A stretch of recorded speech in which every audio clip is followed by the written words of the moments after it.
ఉద్యోగరీత్యా సొంత ఊరిని వదిలి నగరానికి చేరుకున్న అతను 3వ అంతస్తులోని ఓ ఇంటిలోకి అద్దెకు కుటుంబంతో పాటు కుదురుకున్నాడు. చుట్టూ ఉన్న మంచి జనంతో పరిచయం కూడా ఏర్పడింది. అందరూ కుటుంబ సభ్యుల్లా అయిపోవడంతో అక్కడి నుండి మరొక చోటుకు వెళ్లే ఆలోచనే అతనికి కలగలేదు.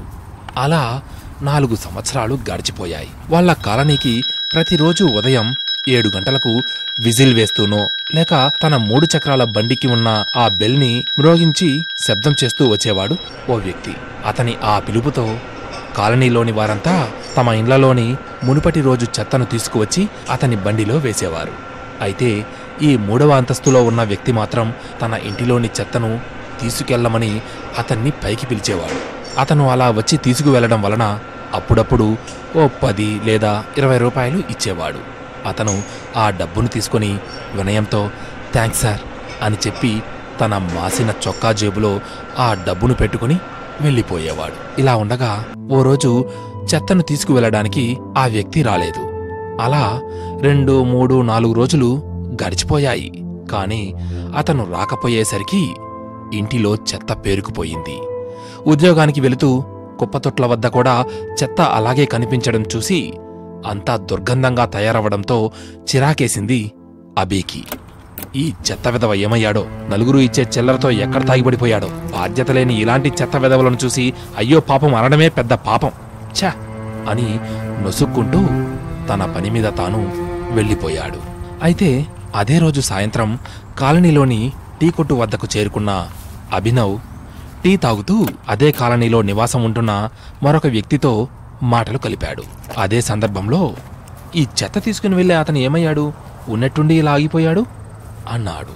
అరే మీకు తెలియదా, మొన్న మన కాలనీలో మ్యాన్హోల్ ప్రాబ్లం వస్తే ఆ పని చేస్తూ ఏదో విషవాయువు పీల్చి పాపం ఊపిరాడకపోవడంతో హాస్పిటల్కి తీసుకెళ్లారు. ఒకరోజు మృత్యువుతో పోరాడి చనిపోయాడు. పాపం అతని మీద ఆధారపడిన ఆ భార్య బిడ్డల పరిస్థితి ఎలాగో ఇప్పుడు. సరే ఉంటాను అని ఆ సమాచారం ఇచ్చిన వ్యక్తి తన దారిన తాను వెళ్ళిపోయాడు. అదే ఆలోచనతో బాధగా ఇంటికి చేరుకున్న అభి ఎంత పొరపాటు చేశాను, నిజం తెలుసుకోకుండా అందరి ఆరోగ్యం కోసం తన జీవితాన్నే త్యాగం చేసిన అలాంటి మనిషిని చెత్త వెధవా అని నోరు పారేసుకున్నానే. అతను కాదు, నేను నిజంగా నేను చెత్త వెధవని అని తనని తానే నిందించుకొని పశ్చాత్తాపడ్డాడు. అతని కుటుంబం ఎక్కడుందో తెలుసుకుని వారి కుటుంబానికి సహాయం చేయాలి అనుకున్నాడు. జీవితంలో మనం నిత్యం అనుభవించే ఎన్నో సదుపాయాల వెనుక ఎంతో మంది శ్రమ దాగి ఉంటుంది. హాయిగా మనం చేసే రోడ్డు ప్రయాణానికి మార్గాన్ని ఏర్పాటు చేయడంలో ఎందరో కష్టజీవులు తమ చెమటను చిందించి ఉంటారో అనే విషయం మర్చిపోకూడదు. అదే రోడ్డుపై మనల్ని మోస్తూ గమ్యస్థానాలకు చేర్చేందుకు గిరగిరా తిరిగే ప్రగతి రథ చక్రాల తయారీ వెనుక మరెందరి శ్రమ ఉందో కదా. చెప్పుకుంటూ పోతే ఈ సందేశాన్ని మీకు చేరేలా చేసిన ఈ సోషల్ మీడియా యాప్ వెనుక ఎందరి శ్రమ దాగుందో కదా. అందుకే ఎవరికి వారు చేసే వృత్తిని బట్టి విలువ ఇవ్వడం ఇవ్వకపోవడం చేయరాదు.